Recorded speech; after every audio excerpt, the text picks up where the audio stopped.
पहले एक क्लिप देखिए, पहले एक क्लिप सुन लीजिए, आराम से सुन लीजिए, कोई जल्दीबाजी नहीं है। सुनते सुनते वीडियो को लाइक भी कर दीजिएगा। ये जो ग्रंथ हैं नफरत को बोने वाले, एक युग में मनुस्मृति, दूसरे युग में रामचरितमानस और तीसरे युग में गुरु गोवलकर का बंच ऑफ थॉट, ये दुनिया को नफरत, हमारे देश को, समाज को नफरत में बांटती है। नफरत देश को महान नहीं बनाएगा, जब भी कभी महान बनाएगा तो मोहब्बत ही बनाएगा। सुन लिया ध्यान से? नहीं सुना तो बहुत पीछे करके आराम से सुनिए।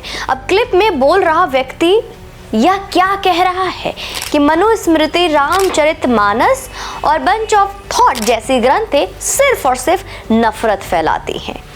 क्लिप में बोल रहे व्यक्ति को पहचानने में अगर थोड़ी सी आपको कोई तकलीफ ना हो, इसके लिए मैं महाशय का नाम भी बताए देती हूँ। ये भाई प्रोफेसर चंद्रशेखर हैं। अब इनका पोजीशन बता दूँ, भाई साहब गुयारे गहरे नहीं है, बिहार के शिक्षा मंत्री हैं ये। उस बिहार के शिक्षा मंत्री जिसने कभी दुनिया को शिक्षा का मंत्र दिया था। आज दुनिया भर के सामने शिक्षा के जग हंसाई का अप्रतिम उदाहरण है। उस बिहार का शिक्षा मंत्री भारत को नालंदा देकर विश्व गुरु बनाया और आज 3 साल की डिग्री कोर्स 5 साल में और 5 वाली 7 साल में पूरी करने का नायाब रिकॉर्ड बना रहा है।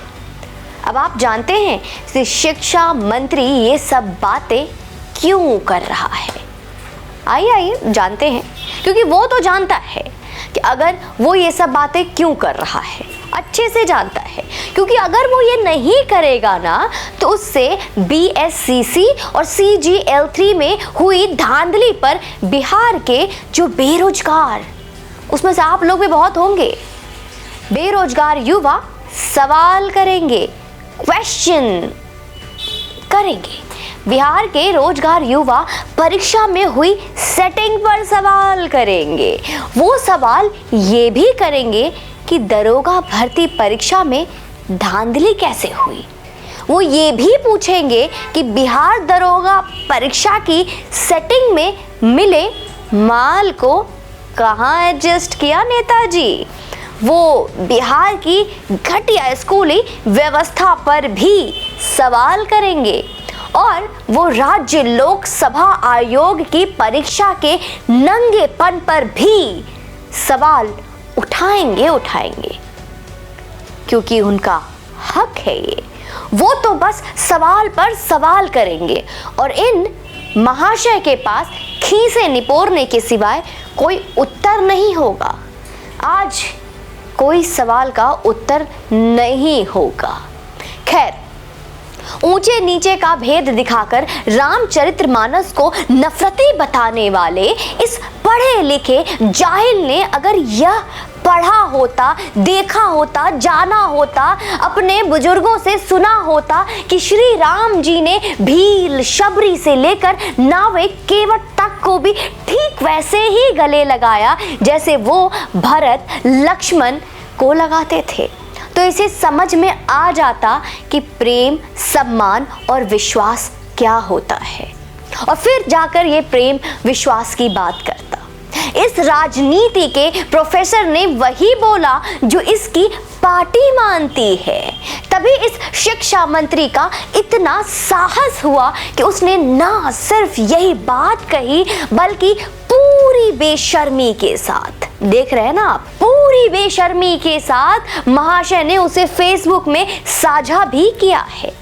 प्रभु श्री राम जी की अयोध्या स्थापना की बड़ी कोशिशों में से एक रथ यात्रा का पहिया रोककर इस दल के संस्थापक, इस दल के मुखिया नेता लालू प्रसाद यादव ने पहले ही अपने दिशा की सूचना दे दी थी, लेकिन देश के हिंदू समाज की मति भ्रमित बुद्धि ने इसे वोट भी दिया और लालू जी की सरकार भी बनाने दिया, और सरकार बहुत अच्छे से बनी।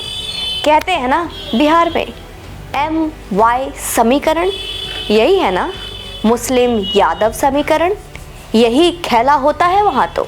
तो बताओ यादवों, कब लालू की पार्टी ने किसी नेता ने या मुस्लिमों के खिलाफ एक बात कही हो?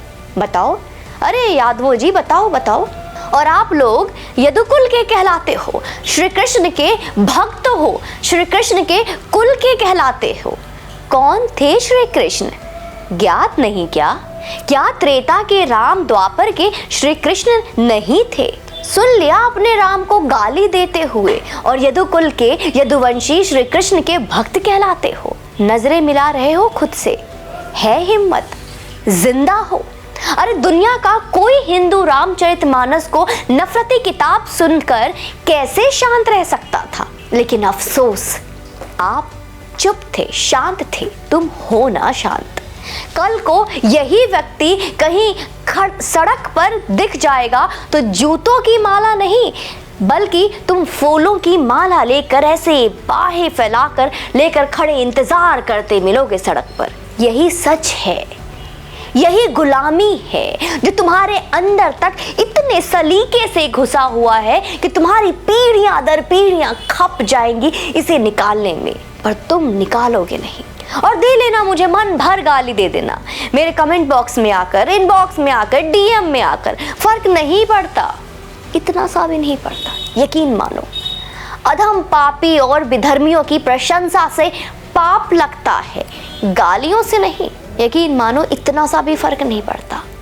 जिन्हें सनातन के सबसे बड़े आदर्श श्री राम के मानस की फिक्र नहीं, उनकी पहचान पर प्रश्न है आज।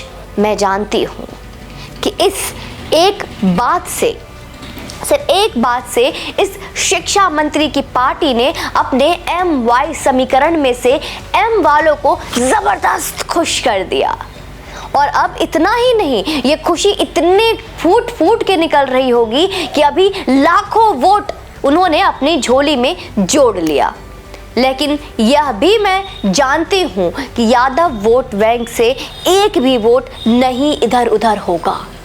यदुकुल नरेश श्री कृष्ण जिनके बाद आए, उनको गाली देने वालों को यादव दंडवत करेंगे, इसका पूरा भरोसा है मुझे इस बार। और मुझे मालूम है कि मेरे सनातनी, चाहे वो यादव हो जो अपने आप को श्री कृष्ण के यदुवंशी मानते हैं, अपने उनके श्री कृष्ण के कुल के मानते हैं, वो श्री राम को गाली देने वाले का कभी माफ नहीं करेंगे, क्योंकि श्री कृष्ण भी वही है, श्री राम भी वही है। इस बात को समझेंगे। बाकी आप लोगों को क्या लगता है, कमेंट बॉक्स में मुझे अवश्य बताइएगा, इंतज़ार रहेगा। और अपने प्यार समर्थन के लिए बहुत बहुत धन्यवाद। चैनल पे यूं ही बने रहे, वीडियो को शेयर करें और हमारे पूरी टीम का मनोबल बढ़ाने के लिए अपनी क्षमता आयोग हमारी सहायता करें। जय हिंद, वंदे मातरम।